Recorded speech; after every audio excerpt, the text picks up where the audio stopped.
You won't believe what SpaceX Starlink just did. The competition has to be worried. Let's talk about it.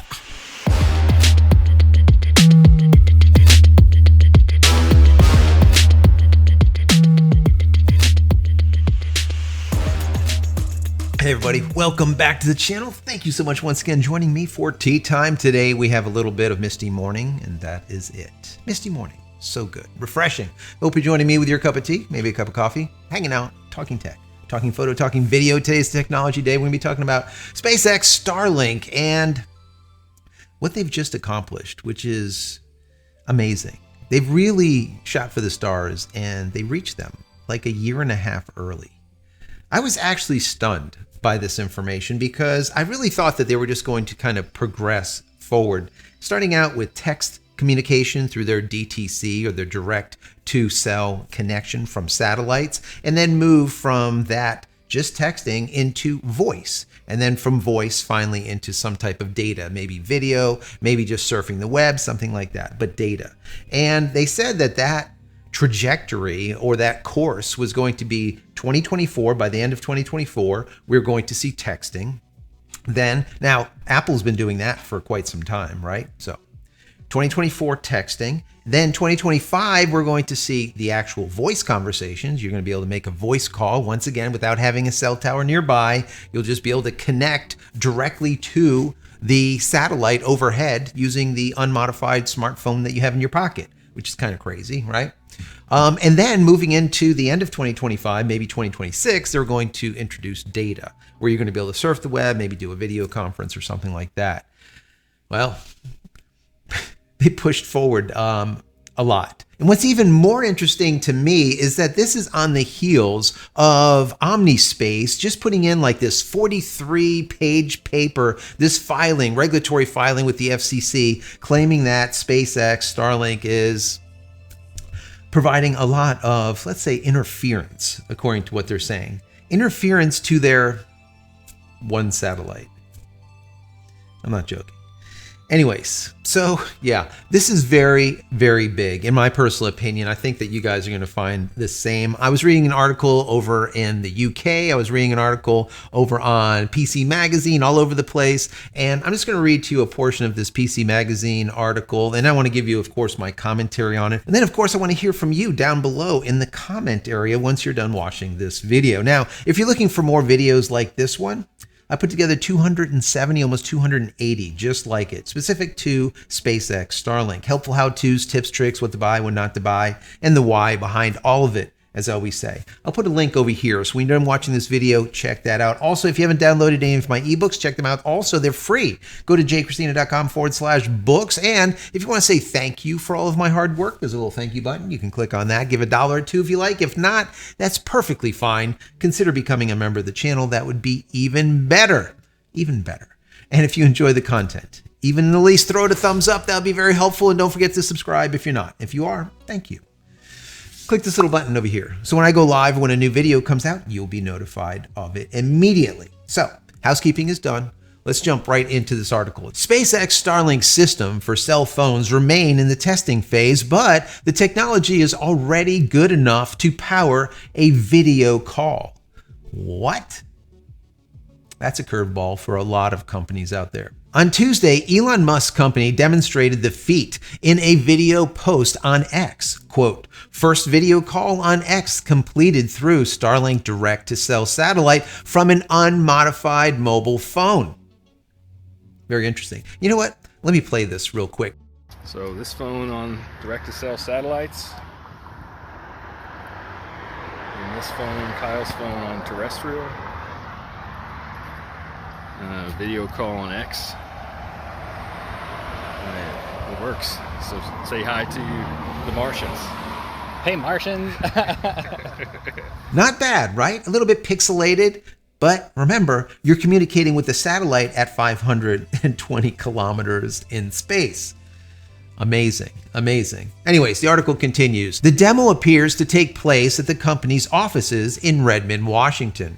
One of the employees connect their smartphone to SpaceX's cellular Starlink satellites, which are orbiting the planet hundreds of kilometers away. Despite the distance, the smartphone is able to establish a connection and access X's video call feature.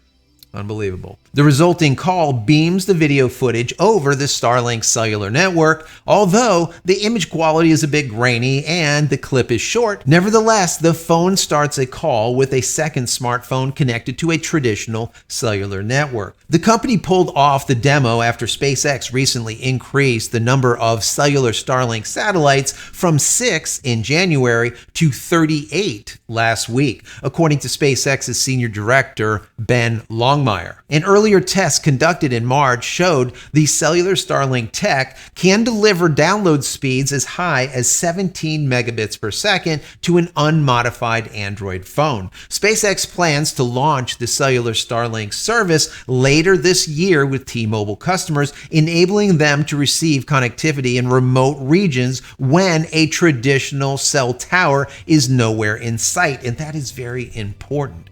What an amazing emergency service where you don't need to just simply text to try to get service or trying to get some type of help, but you can actually make a phone call, speak to someone, or maybe even now make a slightly grainy video call.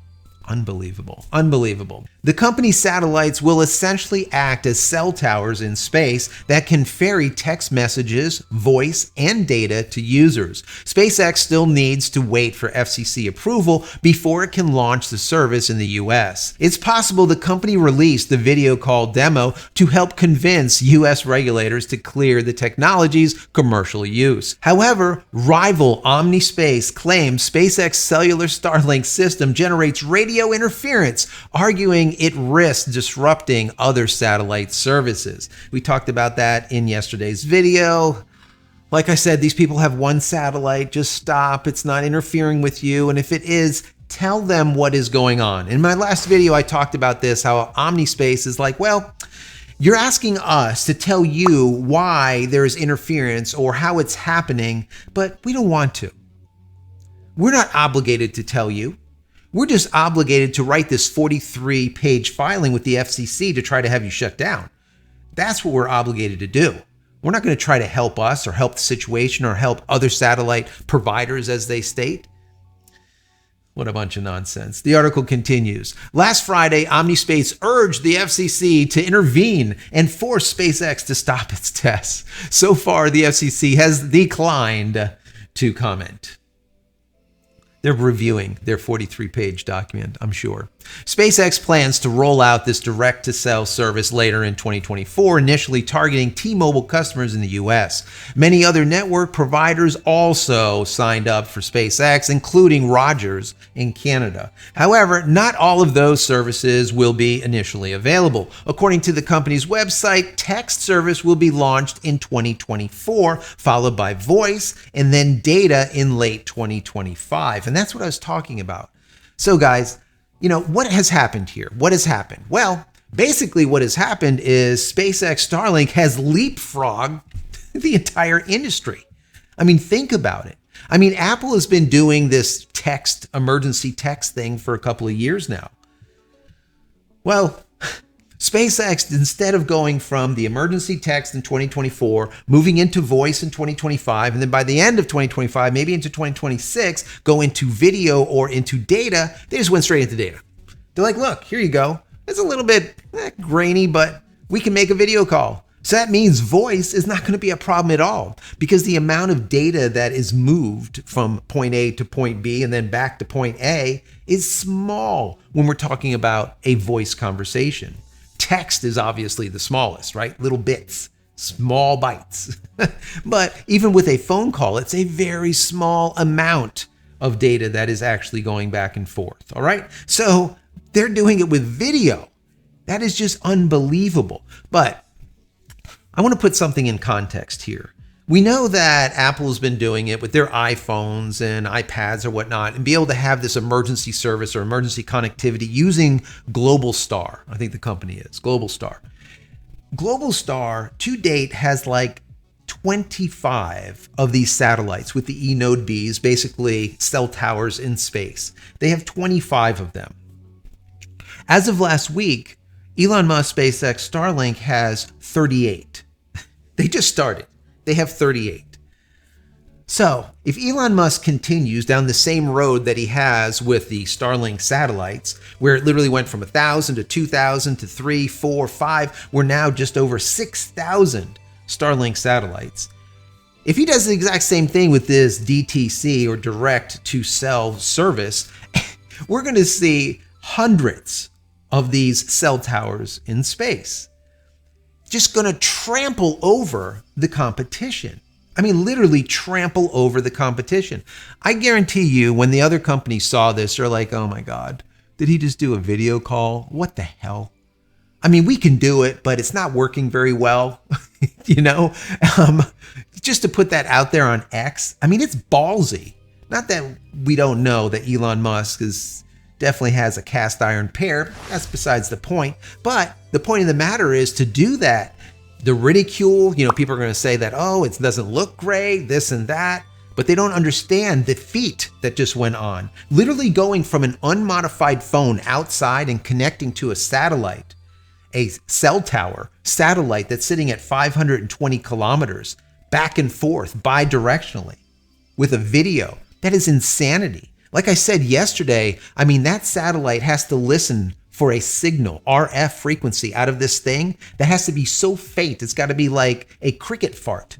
Okay, it's got to be just tiny. Honestly, I don't know how they do it. I know how it works, but it is an engineering feat to be able to do it. So once again, to recap, we see that Elon Musk, SpaceX Starlink, has just leapfrogged the competition and has moved their program from, let's say, 2024 to like 2026, literally in like a week. And I almost want to say that this has to do with the FCC filing by Omnispace that said, listen, these people are stepping on our heels. They are just infringing on us and they're infringing on all the other satellites, even though they got one. They are producing all kinds of noise, white noise in our spectrum that's causing problems. And then, like I said earlier, SpaceX said, listen, what are your problems? Tell us. Let's communicate and we will fix them. And they respond with, no. We're not obligated to tell you anything. We're just obligated to take you out, which is just not going to happen. It's futile. It's just stupid, all right? In its face, stupid. So anyways, guys, I hope you found this interesting. I know I did. I'm just amazed by it. I think that it's really great that they move forward so quickly. Having 38 of these E-Node Bs or these cell towers in space in such a small period of time, I would say by the end of the year, we'd probably see 100 of them. That'd be 4 times the amount of Globalstar, over there with Apple. So what do you think? Down below, let's have this discussion. Finally, head over to my website, JCristina.com, where you can find all the photography tools and merch and shirts and cups and everything else. Pick something up. Help support me and my family. Many blessings to you and your family. Stay safe, stay healthy, stay connected, and we'll see you in the next one. Love you all.